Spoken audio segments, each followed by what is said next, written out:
Hey friends, here's some ideas and some tips about decluttering board games, digital games, DVDs, books, those sorts of things. Now, the obvious one is decide what you are going to keep, decide what you're going to sell, and decide what you're going to donate.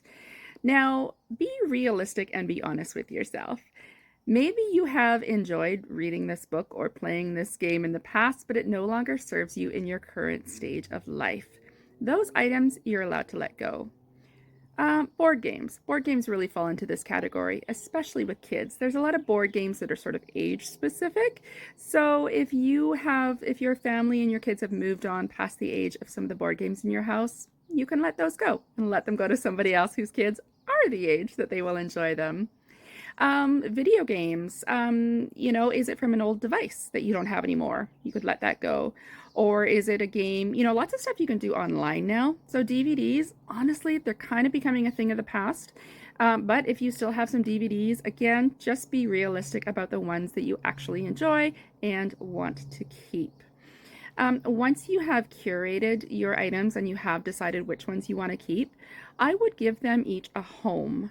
So keep like items with like items and assign a home for them. And that home for your items becomes the limit of how many you keep. All right, so maybe you've got books on, you've got one bookshelf of books or something, okay?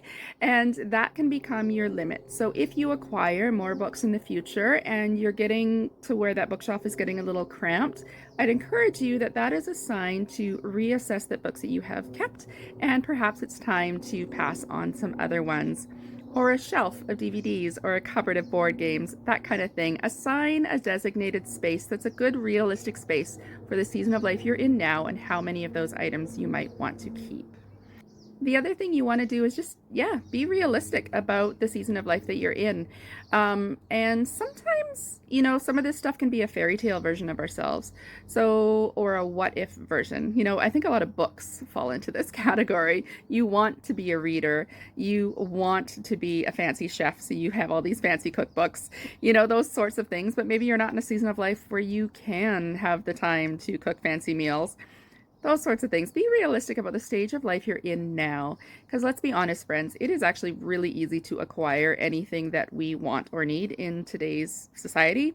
So if down the road, in 5 years from now, you are in a different stage of life and you have lots of time for cooking, then by golly, girl, you go out and you get that fancy recipe book and you enjoy it. But I would encourage you to just be realistic about where you're at now, what do you use, and let go of the rest and enjoy the freedom. All right. Happy decluttering, friends.